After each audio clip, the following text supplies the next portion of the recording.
Bonjour à tous et bienvenue dans cet épisode de Toast Info. C'est Benjamin de Cryptost et je vais vous présenter un condensé des actualités crypto de la semaine. On commence par les prix de la crypto-monnaie, puisqu'après quelques semaines assez peu mouvementées, le Bitcoin a fait un énorme bond, presque jusqu'à 9500 $ en un peu plus d'une journée. Il est depuis redescendu un petit peu, et le reste du top des crypto-monnaies a suivi le mouvement dans la montée comme dans la descente, avec globalement une augmentation des prix légèrement inférieure à celle du Bitcoin dans la plupart des cas. Difficile de dire pourquoi cette soudaine explosion du prix, alors que l'économie mondiale est toujours à l'arrêt, si ce n'est que le halving se rapproche inexorablement. Peut-être est-ce aussi dû aux 1400 millions de Tether imprimés en avril. Pour les informations de cette semaine, on commence avec l'annonce que Purse.io, le service permettant de payer en crypto-monnaie sur Amazon, a annulé sa fermeture. Malheureusement pour nous Français, ce site n'est pas encore très pratique puisqu'il ne permet d'acheter que des objets sur Amazon Royaume-Uni, États-Unis, Japon ou Canada. Espérons donc qu'Amazon France sera bientôt disponible dans les options. Et dans la catégorie grand groupe, il y a l'association Libra qui n'avait pas trop fait parler d'elle ces derniers temps, notamment après le départ des géants Mastercard, Stripe et Visa.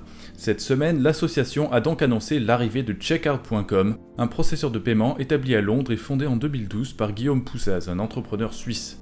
Grâce à la présence de ce processeur de paiement, qui est désormais le seul du groupe, l'association Libra est dans une bien meilleure position pour atteindre ses objectifs. Reste à voir maintenant si les législateurs apprécieront la dernière mouture du projet.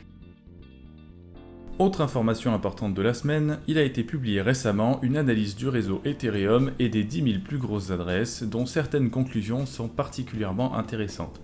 Cette analyse, publiée par Adam Koshran, un membre de l'organisation décentralisée Metacartel Venture, indique entre autres choses que certains gros propriétaires d'Ether ainsi que la plateforme Bitfinex agiraient en tandem pour faire des paris sur la baisse de l'Ether.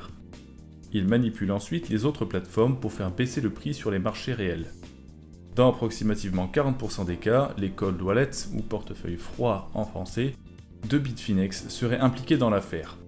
Et en ce qui concerne les décisions de la communauté, il semblerait également que Bitfinex ait représenté un peu moins de 40% des votes pour décider du passage à la preuve de travail programmatique, laquelle permet de faciliter le minage avec des cartes graphiques pour réduire l'attrait des ordinateurs spécialisés que l'on dénomme ASIC.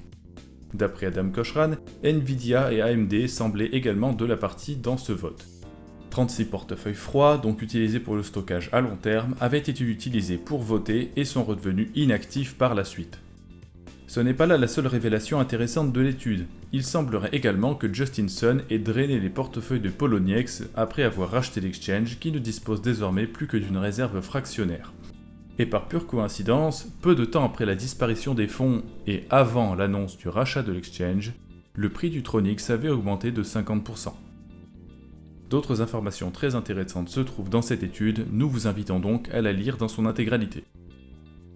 Du côté de Steam, ça ne se passe pas très bien non plus pour Justin Sun.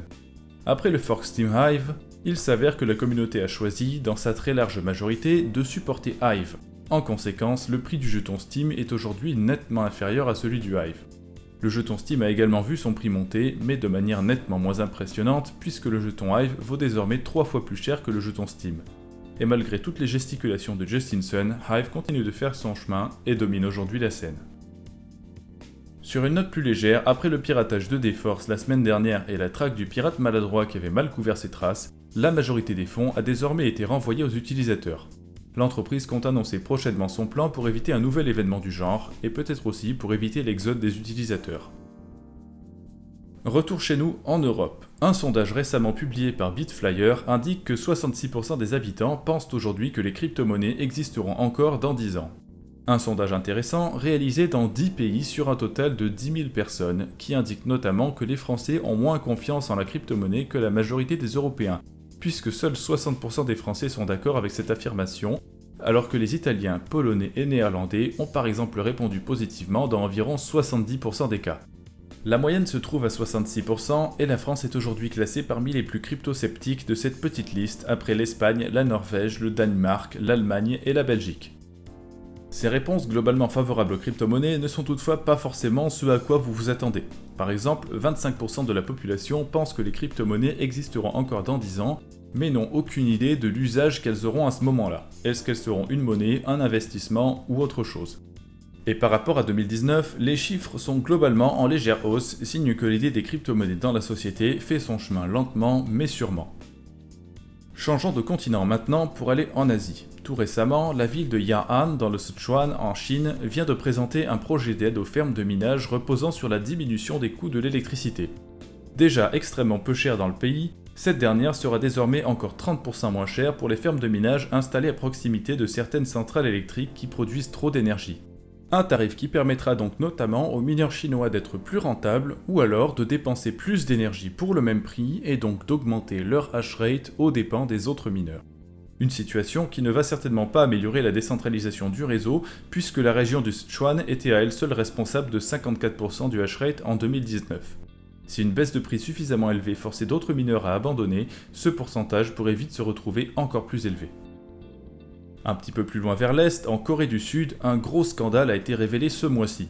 Celui de la Nth Room, ou énième salle en français, un réseau de discussion basé sur Telegram et les crypto-monnaies, composé de plusieurs salles de discussion différentes portant des numéros, d'où le énième salle.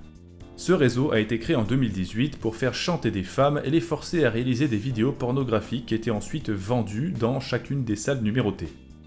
Après avoir fait plus d'une centaine de victimes dont au moins 26 mineurs, le réseau a finalement été démantelé par les autorités coréennes grâce à des informations fournies par ou saisies sur des plateformes d'échange de crypto locales. Il y a assez peu d'informations disponibles sur le sujet pour l'instant. Tout ce qu'on sait, c'est que le Monero était parmi les crypto-monnaies utilisées sur le réseau puisqu'il garantit l'anonymat et que certains utilisateurs ont payé jusqu'à 1200 $ pour leur accès. Et ce n'est pas la dernière actualité du jour qui met en exergue la part d'ombre des crypto-monnaies anonymes. Il a été récemment révélé qu'un millionnaire norvégien a été accusé par la police locale d'avoir tué sa femme après un an de recherche infructueuse. Petit retour sur l'histoire. En 2018, Anne-Elisabeth Hagen a disparu, laissant derrière elle son mari Tom, dont la fortune s'élève à 200 millions de $. Ensuite, des demandes de rançon sont parvenues à la famille. Environ 10 millions de $ en Monero étaient demandés.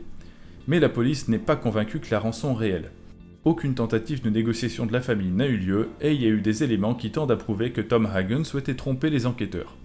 Puis il semble assez étrange que Tom Hagen n'ait tout simplement pas utilisé de sa fortune colossale pour payer la rançon. 5% de votre argent pour la vie d'un membre de votre famille, ça ne me paraît pas si cher payé.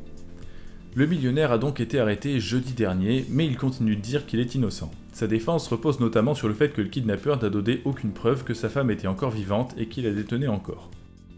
Toute cette histoire a relancé donc avec celle de l'énième salle le débat sur l'anonymat des crypto-monnaies. Faut-il l'interdire ou le préserver autant que possible malgré les usages qui peuvent en être faits ? Faut-il sacrifier les libertés futures de tous en espérant protéger certains d'un crime qui pourrait être commis même avec des euros ou des dollars ? Ou bien faut-il protéger les libertés individuelles de chacun tout en laissant aux criminels des moyens facilitant légèrement leurs exactions ? Pour ma part, la réponse est claire, mais c'est un débat qui mérite réflexion. N'hésitez donc pas à donner votre avis en commentaire. Merci d'être resté jusqu'au bout et à la semaine prochaine pour plus d'informations.